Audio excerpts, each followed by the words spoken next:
नमस्कार, आप देख रहे हैं टीवी नेशनल। मैं हूं आपके साथ प्रज्ञा पांडे।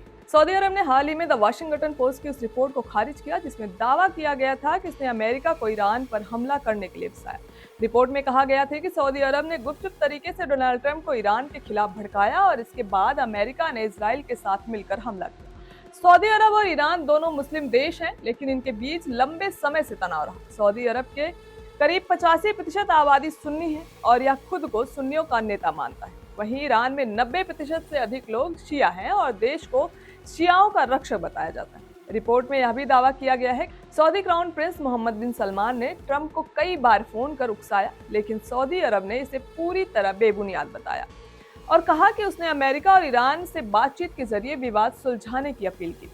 ट्रंप का दावा ईरान पर हमले के कुछ घंटे बाद ट्रंप ने सोशल मीडिया प्लेटफॉर्म ट्रुथ पर पोस्ट कर कहा कि हमला इसलिए किया गया क्योंकि ईरान ने 2020 और 24 के अमेरिकी चुनाव में हस्तक्षेप किया।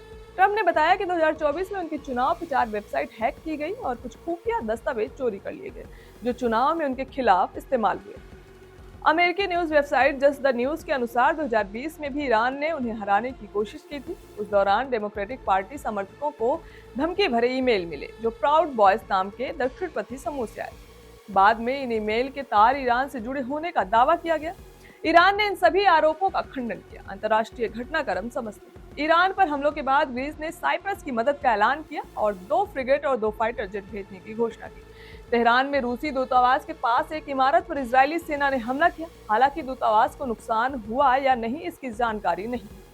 अमेरिकी राष्ट्रपति ट्रंप ने डियागो गार्सिया द्वीप के इस्तेमाल पर ब्रिटेन के प्रधानमंत्री पर नाराजगी जताई। यह द्वीप हिंद महासागर में है और ईरान की मिसाइल रेंज से बाहर है। ब्रिटेन ने अंतर्राष्ट्रीय कानून का हवाला देते हुए शुरुआत में अनुमति नहीं दी, लेकिन बाद में सीमित इस्तेमाल की सहमति दी। ईरान के supreme leader Ayatollah Ali Khamenei की मौत के बाद लेबनान स्थित चरमपंथी संगठन हिजबुल्लाह ने इजराइल पर रॉकेट हमले की। इसके जवाब में इजराइल ने हिजबुल्लाह के ठिकानों पर एयर स्ट्राइक शुरू कर दी और लेबनान में जमीनी ऑपरेशन की तैयारी की। इजराइल ने दावा किया कि हिजबुल्लाह के कई नेता, जिनमें खुफिया विभाग के प्रमुख भी शामिल हैं, हवाई हमलों में मारे गए। इजराइल ने iron beam air defence system का इस्तेमाल कर हिजबुल्लाह के अधिकांश हमलों को नाकाम किया। इसके रडार ने मिसाइल और रॉकेट का पहले ही पता लगा लिया और हाई एनर्जी लेजर बीम से उन्हें तबाह कर दिया। अमेरिकी विदेश मंत्री रूबियो का खुलासा। अमेरिकी विदेश मंत्री मार्को रूबियो ने कहा कि अमेरिका ने ईरान पर हमला इसलिए किया क्योंकि इजराइल पहले हमला करने वाला था। अमेरिका को डर था कि अगर इजराइल हमला करता है तो ईरान अमेरिकी सेनाओं पर तुरंत जवाब देगा। इस खतरे को देखते हुए ट्रंप ने इजराइल के साथ मिलकर हमला करने का आदेश दिया।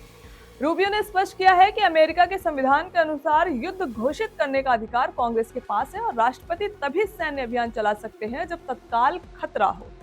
रूबियो ने कहा, हमें पता था कि अगर इजराइल हमला करेगा तो ईरान तुरंत हमारे पीछे पड़ सकता है। हम वहां बैठकर पहला वार झेलने वाले नहीं थे, इसलिए हमने समझदारी से पहले हमला किया।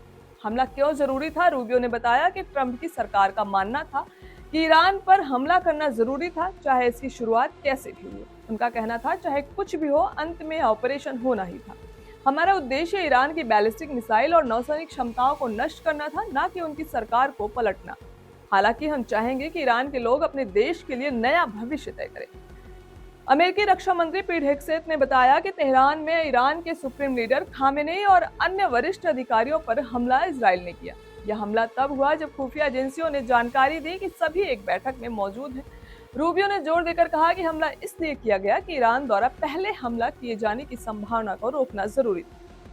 रूबियो के खुलासे से स्पष्ट होता है कि अमेरिका और इजराइल ने मिलकर ईरान पर हमला किया, न कि केवल अपनी सुरक्षा सुनिश्चित करने के लिए, बल्कि ईरान की मिसाइल और नौसैनिक क्षमताओं को सीमित करने के लिए। उनका कहना है कि हमला सुरक्षा और रणनीति आधारित निर्णय था, न कि जल्दबाजी या व्यक्तिगत फैसले का परिणाम। फिलहाल के लिए इतना ही। खबरों के अपडेट्स के लिए जुड़े रहें आरएन टीवी नेशनल के साथ।